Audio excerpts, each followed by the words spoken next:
नवार्ण मंत्र सिद्धि।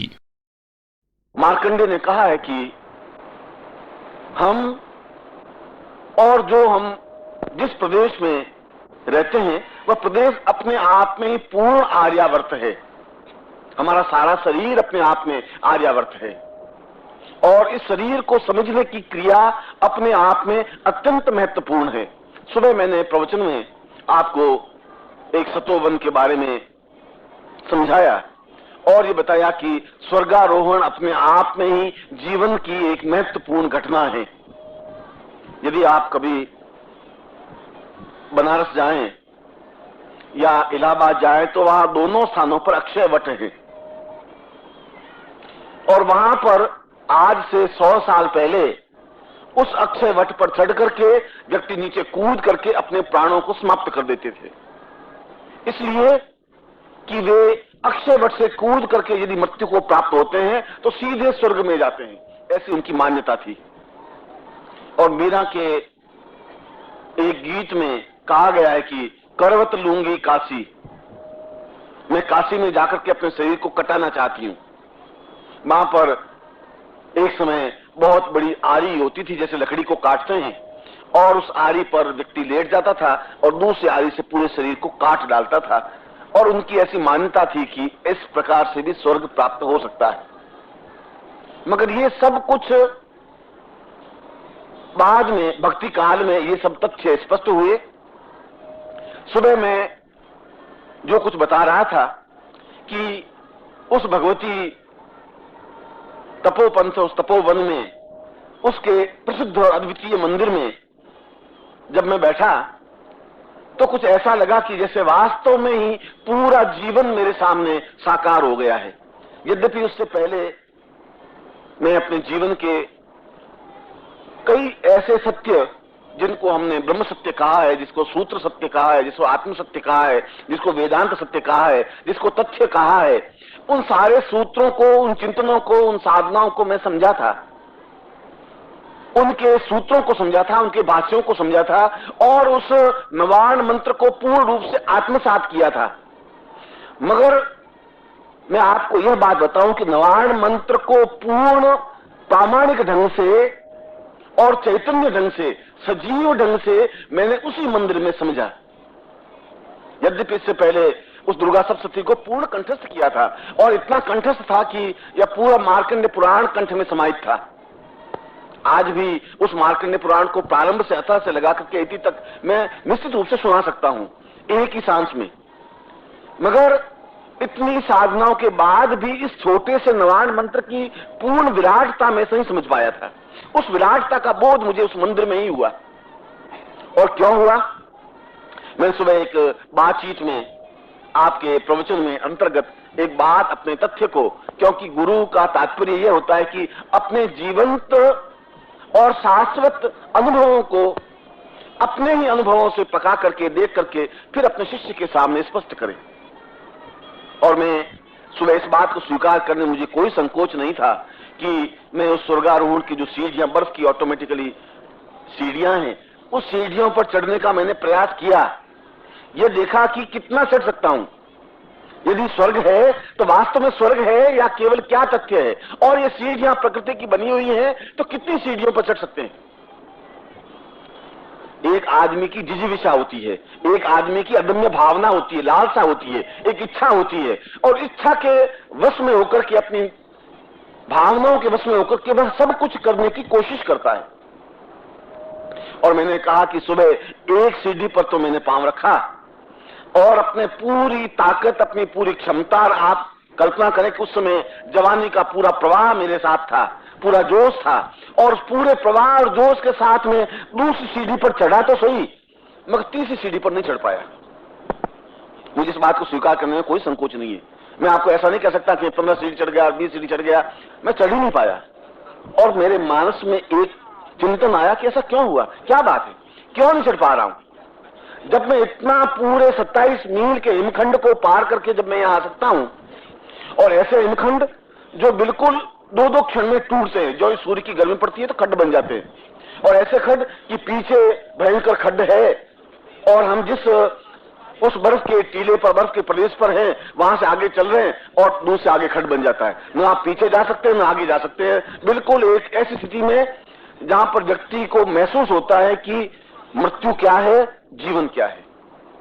वह निरंतरता का बोध कराता है और इसीलिए कहा है कि हिमालय ही बोध करा सकता है कि मृत्यु क्या, कितनी दूरी पर है। मगर जो भूखंड, जो हिमखंड एक क्षण में अलग हो जाते हैं, दूसरे भूखंड जुड़ भी जाते हैं। यदि आप उस टूटते हुए बर्फ के टुकड़ों को देखें और जुड़ते हुए देखें तो अपने आप में एक अनुभव है। तो 27 मील उस भूखंड को जो पार कर सके, देख सके और उस तपोवन को, उस तपोपंथ को देख सके, उस मंदिर की और ऋचाओं को सुन सके, वह क्यों 2 सीढ़ी के बाद ही तीसरी सीढ़ी पर नहीं चढ़ पाया। और मुझे उस दूसरी सीढ़ी पर पांव तो रखा, पूरे शरीर को भी खींच करके डाला अपने पूर्ण ताकत के साथ। ऐसा तो क्या है, ऐसा क्या हो गया है? मगर ऐसा लगा कि जैसा मेरा शरीर 5000 मण वजन का हो गया। अब एक छोटा सा शरीर उस 5000 मण जितने वजन को, और मैंने अपनी मंत्र को एक क्षण में, जब मृत्यु सामने आती है तब आदमी के सामने सारा जीवन एक बार आंखों के सामने घूम जाता है। आपने किसी मरते हुए व्यक्ति को सही ढंग से देखा नहीं। आपने मृत्यु को तो देखा होगा कि चाचा जी मर गए या दादाजी मर गए, मृत्यु के क्षणों को नहीं देखा होगा। जब आदमी मरता है तब आप उसकी आंखों की तरफ ताकिए, चाहे वो स्त्री हो चाहे पुरुष हो, और निश्चय ही मृत्यु के 1 या 2 या 3 मिनट पहले, 2-3 मिनट, उसके जीवन की सारी घटनाएं उसकी आंखों के सामने कौंध जाती, घूम जाती हैं चलचित्र की तरह। जो उसने बचपन में अच्छे काम किए, बुरे काम किए, गंदे काम किए, घटिया काम किए, ईश्वर चिंतन किया, जो कुछ भी किया, और कई लोगों के देखे होंगे उसी क्षण में आंखों में से आंसू निकलने लग जाते हैं और कई लोगों के चेहरे खिल जाते हैं जिन्होंने जीवन में जैसे कार्य किए हैं, उन पाप कर्मों को करने के बाद, उस समय जो पाप कर्म उसके सामने, मैंने इतना छल किया, उसको धोखा दिया, उसको विश्वासघात किया, ये काम किया, और उसके सामने आंखों की आंसू की धारा बहने लग जाती है। और घर वाले कहते हैं रो मत, आप कोई बात चिंता मत करो, आपका सब ठीक करेंगे। ब्राह्मणों को बोलो आप कोई दादाजी चिंता मत करो, हम सब आपके साथ बैठे। दादाजी खुद रो रहे हैं अपने कर्मों को याद करके। मृत्यु उसके सामने साकार होती है। तो नैनीताल के आगे रानीखेत एक स्थान है। रानीखेत से बस जाती है। आजकल एक रास्ता बना है, पहले तो ये रास्ता था नहीं, मगर आजकल रास्ता बना है। नैनीताल से सीधा बद्रीनाथ चले जाते हैं। एक तो हरिद्वार ऋषिकेश से होकर के भी जाते हैं, पर रानीखेत से भी एक आर्मी मिलिट्री वालों ने एक रास्ता निकाला है। और उस रास्ते पर चलते हैं तो एक स्थान आता है कौसानी। यदि आपने नाम सुना हो, पढ़ा हो, सुमित्रानंद पंत वहां पैदा हुए थे और महात्मा गांधी 1 महीने तक वहां रहे थे। अनासक्त गीता के अनासक्त योग अध्याय का पूरा भाष्य लिखा था, ऐसा वहां लिखा हुआ भी है। उस कौसानी की यूं तो सूर्योदय मैंने कई स्थानों के देखे हैं। सूर्योदय मैंने उस चामुंडा देवी मंदिर के पास में देखा है। सूर्योदय मैंने मानसरोवर तट पर खिला हुआ देखा है, और कन्याकुमारी का भी मैंने सूर्योदय और सूर्यास्त मैंने देखा है। आबू के भी सूर्योदय सूर्यास्त देखे हैं, और ऐसे कई सूर्योदय हैं। मगर कौसानी का सूर्योदय भी अपने आप में एक अद्वितीय है, और लोग सुबह उठ करके उस सूर्योदय को देखने के लिए आते हैं। ऐसा लगता है कि उस बिछी हुई पूरे बर्फ पर 7 रंग अपने आप में प्रकृति ने खिल दिए हों। एक रंग, फिर उसके साथ दूसरा, तीसरा, पूरा इंद्रधनुष बिछ जाता है। प्रकृति को कभी देखने की जरूरत है। प्रकृति तो दोनों हाथों से अपने सौंदर्य को लौटाती भी है, मगर देखने की आंखें भी चाहिए और स्थान भी चाहिए। उस बस से आप तो बद्रीनाथ चले जाते हैं, मगर देखने की चीज और है। उस कौसानी से केवल 6 किलोमीटर, 6 मील दूर एक और स्थान है। वह स्थान नीलकंठेश्वर महादेव का स्थान। वहां के लोग उस मंदिर को, उस स्थान को देखते हैं, जानते हैं। और मैं सोचता हूं कि संसार का अपने आप में एक अद्भुत अनिवर्चनीय स्थान है।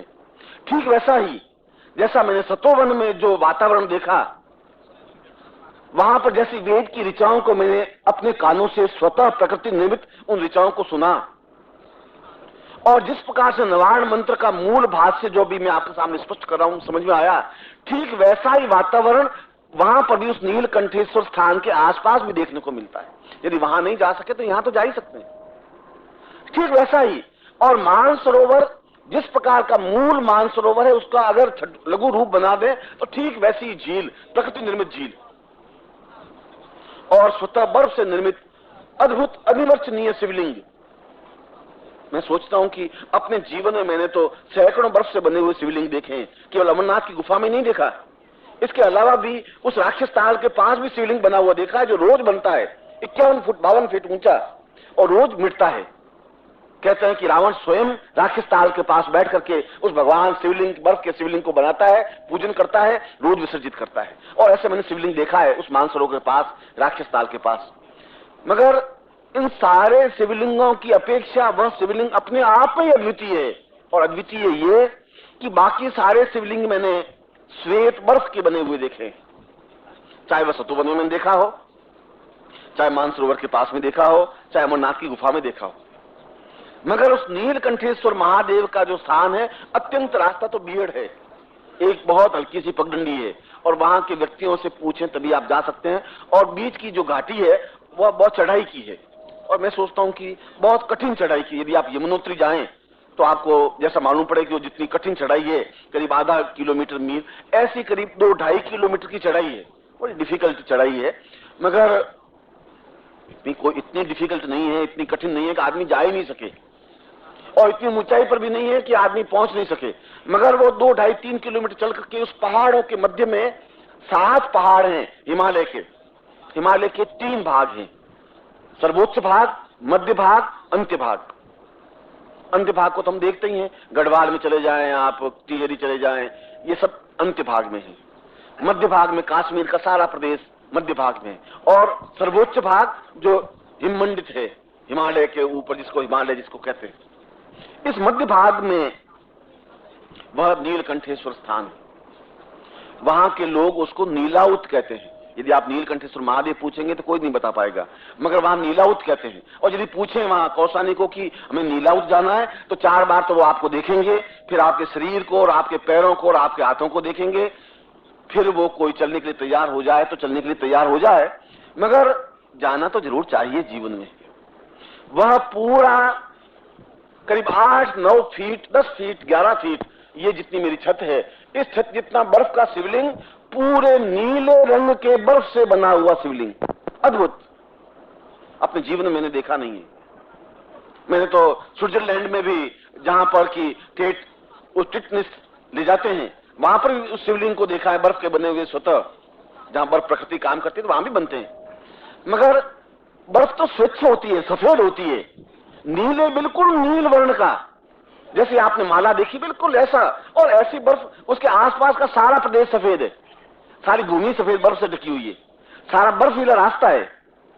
मगर वह नीलकंठेश्वर अपने आप में पूरे नीले रंग का शिवलिंग अपने आप में अद्भुत अनिवर्चनीय है। मैं सोचता हूं कि बहुत दूर नहीं है, नैनीताल तो आपके पास में और कौसानी तक बस जाती है, और 6 मील का ही तो रास्ता है, कोई बहुत अत्यंत बियर्ड रास्ता भी नहीं बता रहा हूं। मगर आप देखें इसकी विशेषता एक और, वह तो है ही, मगर उसकी विशेषता यह है कि वहां जब आप बैठे तो स्वतः ध्यानस्थ प्रक्रिया बन जाती है और कहीं नहीं बन सकती, तपोवन में भी नहीं बनती। स्वतः ध्यानस्थ आप बैठे और बैठते डूब जाते हैं, अपने ध्यान में लीन हो जाते हैं। मेरी बात सुनकर के शायद आपको कितना भरोसा आएगा, मगर मेरी राय में आपको अपनी जिंदगी में इस चीज को तो देख ही लेना चाहिए। मानसरोवर तो कभी भाग्य हो और जाएं, सतोवन तो कभी आपका सौभाग्य उदय हो तो जाए, मगर ये तो बहुत सीधा साधा रास्ता है। वहां पर आदमी अपने आप में ध्यानस्थ हो जाता है। और सबसे बड़ी बात कि उन अद्भुत ऋचाओं को, जो शिव से संबंधित ऋचाएं, वे ऋचाएं अपने आप में पूरी कानों में सुनाई देती है। ओम नमः संभवाय च मयो भव य च नमः शंकर, सीधी ऋचाएं। और जब मैं वहां बैठा, वह जो मेरे साथ ग्रामीण था, उस ग्रामीण ने काफी ही उल्लेख करने के बाद तो मुझे ले गया। मैं तो बहुत पहले की बात बता रहा हूं। उस ग्रामीण को मैंने कहा तुम बैठो, मैं उस मंदिर की, उसने कहा कि मंदिर में जाओगे तो मर जाओगे आप, स्वामी जी आप अंदर मत जाओ। मैं क्यों मर जाएंगे? उनका यहां मर जाते हैं, बख्श लेते हैं, यहां पर इनके गण हैं, वे गण आदमी को खा जाते हैं। मैंने कहा कि अगर भगवान शिव मुझे बख्शण ही कर लें तो इससे बड़ा तो जीवन का कोई सौभाग्य ही नहीं होगा। मैं कहा तू भक्षण करने दे। उसने मेरा हाथ पकड़े, मैं उसको खींचूं, वो मुझे खींचे, वो सोचे कि ये बेचारा सन्यासी मर जाएगा, ये मूर्ख है, गधा है, समझता नहीं है। मैं उसको कह रहा हूं कि मैं इस नील वर्ण कंठ को देख करके अगर मैं पास में नहीं बैठूं तो जीवन का कुछ मकसद नहीं। और मैंने उसको पूछा, मैंने कहा ये आवाजें सुन रहे हो तुम? अब उसको ये ऋचाओं का तो कुछ ज्ञान था नहीं, जीवन में उसने मंत्र सुने नहीं थे, मगर उसने कहा कि यहाँ पर ऊपर मार्ग से यक्ष जो भगवान शिव के जो गण हैं वे घूमते रहते हैं और आपस में लड़ते रहते हैं, उनकी आवाज। वो अपने ढंग से बात कर रहे, क्योंकि वहां पहाड़ी लोग तो 2-2 मिनट में लड़ते हैं, वो एक दूसरे से लड़ते हैं। और ये बात भी डेफिनेटली मैंने देखा है। एक और बात कि वहां पर उस नीलकंठे पर जाने पर मुझे 4-5 बार जाने का मौका मिला, कोई एक बार ही नहीं, मैं तो उसकी घटना बता रहा हूं। उस रास्ते पर 6 मील के रास्ते में करीब 4.5 मील या 5 मील तक जाते हैं तो बीच में एक टुकड़ा आता है करीब 1000 गज का। पूरा रास्ता करीब 1 मील तो पूरा बर्फीला ही रास्ता, पहाड़ी रास्ता है, बर्फ का रास्ता है। मगर वो जो 5 या जो 2 फरलांग जितना रास्ता है, वो रास्ता ऐसा है, उस रास्ते पर पांव रखते पूरा शरीर क्रोधित हो जाता है गुस्से में। एक बार मेरे साथ 4-5 ग्रामीण थे और वे किसी अपनी मनोती जब मानते हैं और जब उनकी मनोती पूरी हो जाती है तो फिर 2-2, 4-4 के झुंड में जाते हैं, क्योंकि एक झुंड में जाने पर वो गण उनको खा जाते हैं ऐसे। क्योंकि उस समय बड़े ही भालू और रीछ और शेर और व्याघ्र बहुत अधिक थे और किसी समय भक्षण हो जाता था। शायद उसी डर के मारे ग्रामीणों में यह आस्था, यह चिंतन रहा होगा। मगर मैंने ये देखा कि दूसरी बार मेरे साथ 5 लोग थे ग्रामीण और वे कोई मनोती के लिए जा रहे थे, मैं भी सन्यासी था, मैंने कहा चलिए चल रहे हैं, और मैं उनके साथ चल रहा था। और उस 2 मीटर के टुकड़े में इतना क्रोध आता है कि आपस में लड़ने लग जाते हैं, और वो ही लगे, मुझे भी क्रोध आता, मैं भी उनको 1-2-4 थप्पड़े लगा रहा था और वो मेरा पकड़ रहे। और जो ही वो टुकड़ा पार करते हैं सोचते मैं क्या कर रहा हूं, ये क्या पागलपन है, इनके थप्पड़े क्यों लगाइए। और वो भी सोच रहे हैं सन्यासी आपने थप्पड़े क्यों मारी मुझे। और हमने कहा भाई कुछ मुझे तो ज्ञान ही नहीं। उनका महाराज यहाँ पर यक्ष लड़ते हैं और यहाँ पर निश्चित रूप से लड़ाई होती ही है। उनकी शुरू में जो बातचीत उन्होंने कही थी, वहां गुरुजी वहां लड़ाई होती है सन्यासी जी, और वहां कुछ नहीं, आदमी अकेला हो तो अपने को खुद पीटने लग जाता है, मरने लग जाता है, मर जाता है, बर्फ के ढेरों को फोड़ने लग जाता है। ये ग्रामीण अपने ढंग से बात करते होंगे, ठीक है देख लेंगे। वो गण लड़ते हैं, जूझते हैं गुरुजी, मैंने कहा ठीक है जूझते होंगे देख लेंगे। मगर मैंने उस टुकड़े को ऐसा भी देखा और आज भी ऐसी स्थिति है। उस टुकड़े में क्या भूभाग में क्या स्थिति है, मैं सोचता हूं कि जरूर कुछ न कुछ एक प्रकृति की कुछ लीला होगी। मगर ऐसा है उस टुकड़े में अगर व्यक्ति अकेला भी पार करे तो पूरा शरीर गुस्से में, सारी गालियां मुंह से निकलती हैं और ऐसा निकलता है कि उसने मुझे किया है, मैं उसको देख लूंगा सारे को। पत्नी होती तो पत्नी का गला पकड़ लेता है। और उस टुकड़े को पार करने के बाद आदमी खुद नॉर्मल हो जाता है। क्या हुआ? खैर उस नीलकंठेश्वर का शिवलिंग और उस शिवलिंग की उस वैदिक ऋचाओं को पूर्ण जैसे कि शिव स्तुति हो रही हो और रावण का पूरा जटाकटा संभ्रमा ब्रह्मन निलिंप निर्जरी बिल्कुल दुनिया आ रही है। ऐसा लग रहा है यदि आप यदि पहले सुनी हुई हो तो फिर आपको स्पष्ट हो जाएगा कि ये धुनी वो है। यूं तो आपके पास मंत्र सुने तब आप कंफर्म नहीं कर सकती कौन सा मंत्र है, क्या धुनी है। तो वहां पर भी उस नीलकंठेश्वर महादेव के सामने जो ताल है वह ठीक पूरे मानसरोवर का एक छोटा सा भाग है और पूर्ण रूप से ब्रह्म कमल विकसित है। ऐसे सुंदर कमल, अब मैं आज की घटना तो नहीं कह सकता, ताल तो जरूर होगा ही। अब ब्रह्म कमल इस समय विकसित हो रहे हैं या नहीं, मगर उस समय मैंने ब्रह्म कमल 1 मीटर लंबा चौड़ा फूल होता है। आप कल्पना करें उस घेरे का, इतना अद्भुत दृश्य। आज भी जरूर ब्रह्म कमल वहां होते होंगे, क्योंकि अभी तक उन व्यापारियों के और उन लालची व्यक्तियों के नजरों से वो स्थान सुरक्षित है। जिसमें वहां बसें चलने लग जाएंगी तब कोई ब्रह्म रहेंगे न कोई कमल रहेंगे, वहां चाय की छोटी सी दुकान बन जाएगी और सब कुछ खत्म हो जाएगा। मगर वहां पर भी मैंने उस नवारण मंत्र के ही चिंतन को स्पष्ट किया। शिव की धुनी तो आ रही थी, मगर साथ ही साथ मन में विचार हो रहा था कि एंग रिंग क्लींग चामुंडा विच्चेर, चामुंडा विच्चे का मतलब ये 8 सिद्धियों का ये मूल चिंतन है, ये भावनाएं हैं। ऐसा मैं उस मंदिर से बाहर निकला और बाहर निकलने के बाद एक शिलाखंड पर बैठ करके सोचने लगा कि ये बिल्कुल विपरीत विरोधी विचार क्यों है। यहां मुझे भगवान की स्तुति होनी चाहिए, शिव का एकदम पाठ होना चाहिए, उसमें रावण का शिव जटा लहरी का मुझे पाठ मेरे मुंह से निकलना चाहिए, या उस रुद्राष्टाध्यायी का पाठ निकलना चाहिए या शिव मंत्र निकलने चाहिए। यहां उस देवी भगवती का एंग्रिंग चामुंडा विच्चे का मूल विन्यास क्यों निकल रहा है? और यह केवल इतना ही मंत्र नहीं है एंग्रिंग, इसका पूरा विन्यास है। और यदि विन्यास करें तो कम से कम 20-22 पृष्ठों में है। और सारा विन्यास मेरे आंखों के सामने निकल रहा था, मेरे होठों से निकल रहा था, मेरे जबान से निकल रहा था। और ज्यों ही मंदिर से बाहर निकला तो वह विन्यास अपने आप में समाप्त, और पूरा शिव का मैं महिमा स्तोत्र का पाठ कर रहा था। नमन्ते पारन्ते परम विदुषो यदया असित गिरिशमं स्यात् कजलम सिंधु पात्रेषु शाखा। ठीक जैसा बोध मैं उसकी और आगे की घटनाओं की छोड़ करके मैं आपको उस चिंतन पे ला रहा था कि उस मंदिर में, भगवान शिव के उस मंदिर में पूरी शक्ति का पूर्ण चिंतन, विचार, धारणा, ध्यान, वैसे ही मंत्र, वैसी स्थितियां, वही दुर्गा सप्तशती के मंत्र होठों से उच्चरित हो रहे हैं।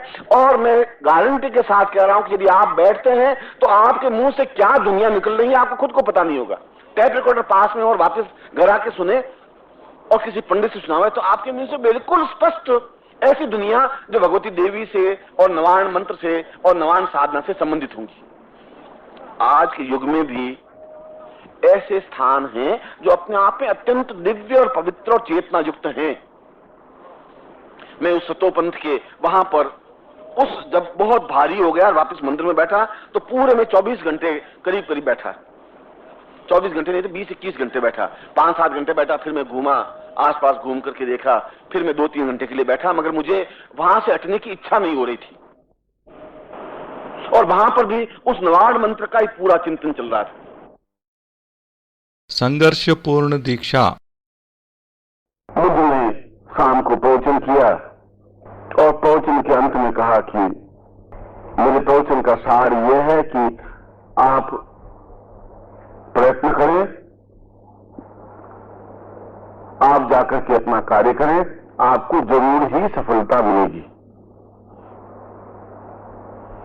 उस प्रवचन सुनने में एक लम्हा था। लम्हे ने सुना और उसने सोचा कि ठीक है, उस आदमी के पैसे हड़प करके भागने की ठग युद्ध में कहा था कि बिल्कुल सही समय है, लेकर के भाग जाने का समय आ गया है। एक लड़की किसी से प्रेम करती थी, उसने कहा था कि बुद्ध ने कहा कि बिल्कुल सही समय तुम्हें कार्य सफलता मिलेगी। उसने कहा अब बिल्कुल सही क्षण है, बुद्ध ने कह दिया है।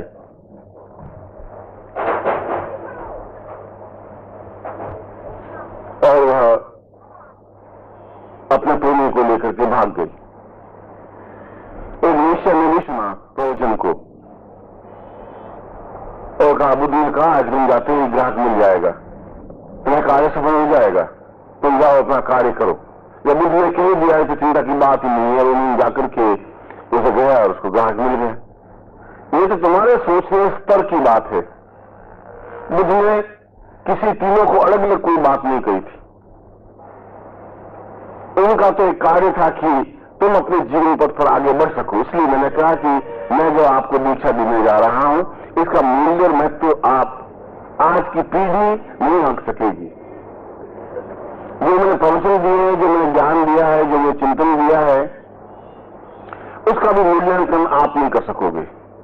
आप में मूल्यांकन करने की क्षमता नहीं है, आप एहसास कर भी नहीं सकोगे। मैं ऐसा कह करके आपके मूल्य को कम नहीं कर रहा हूं, आपके महत्व को भी कम नहीं कर रहा हूं, मगर मैं इस ज्ञान की गरिमा को भी समझ रहा हूं, मैं आपके स्तर को भी समझ रहा हूं। वो कुछ मैं कह रहा हूं अपने आप में एक इतिहास की वस्तु है। जो इतिहास की वस्तु थी, बुद्ध के साथ जो घटनाएं घटी वो इतिहास की धरोहर बन गई। महानुभावी के कानून कीलें ठोकी गई तो इतिहास की वस्तु बन गई। अब आप चाहे उनमें कितनी कीलें निकाल दें, महानुभावी के कानून में जो कीलें लग गई वो लगी गई।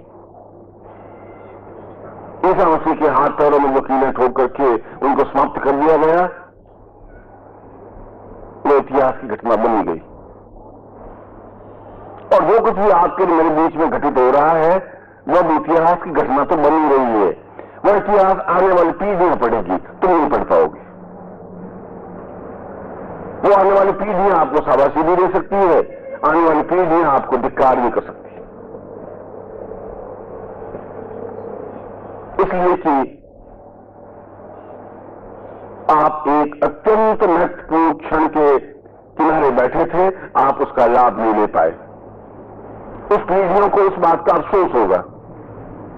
और यदि आपने उन क्षणों को जिया, यदि आपने मेरे साथ कुछ संसर्ग किया, कुछ चेतना की, कुछ एक दूसरे का संबंध बना, तो आने वाली पीढ़ी इस बात पर गर्व नहीं कर सकेगी कि मेरे पूर्वज थे और उन लोगों के साथ, उस व्यक्तियों के साथ कुछ क्षण व्यतीत किए थे। इसलिए काल का प्रत्येक क्षण अपने आप में अमिट होता है। आने वाली पीढ़ियां उसका मार्गदर्शन करती हैं, निर्णय करती हैं। आज मैं जो धिक्कार करके ये कह रहा हूं कि तात्पर्य में जो कुछ शंकराचार्य के साथ किया, वह अपने आप में इतना घृणित और गंदा तथ्य था कि आने वाली 1000 पीढ़ियां भी इस बात पर उनको क्षमा नहीं कर सकती।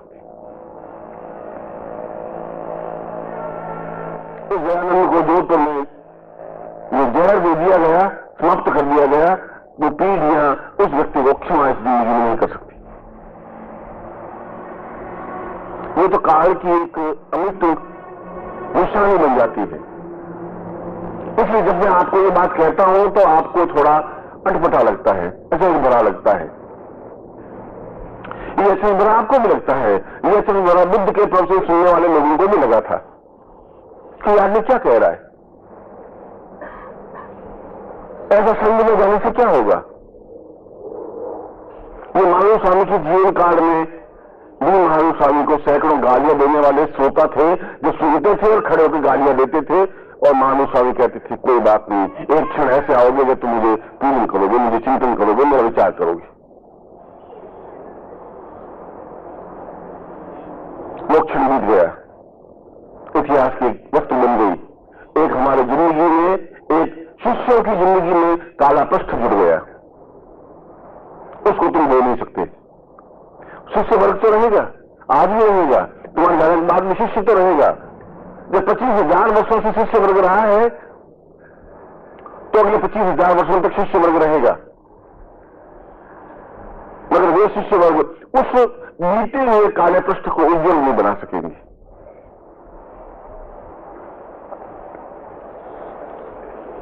इसलिए मैंने ये कहा है कि मैं आपको जो दीक्षा लेने जा रहा हूं वो अपने आप में एक संघर्षपूर्ण दीक्षा है। आप मेरे जीवन के संघर्ष को आंक नहीं सकते, समझ नहीं सकते। जितना मैं बाहर प्रकृति से और परिस्थितियों से संघर्ष करता हूं, उतना ही अपने आप में, अपनी विचारधारा में और अपने जीवन के मूल्यों को लेकर के भी संघर्ष करता हूं। संघर्ष करता हूं शिष्यों के लिए, अपने खुद के लिए नहीं।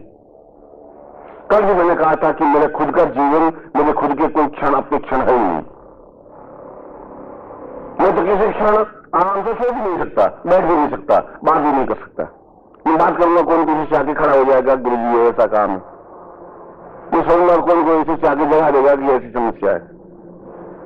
व्यक्तिगत जीवन समाप्त हो जाता है। मगर इसके साथ ही साथ एक पूरी परंपरा है भारतीय ऋषियों की, योगियों की, सन्यासियों की, जिसको सिद्धाश्रम कहा गया है। अपने आप में अटूट, अविश्व और अद्वितीय श्रृंखला है और कोई कठिन क्रिया नहीं है उसके पास पहुंचने की।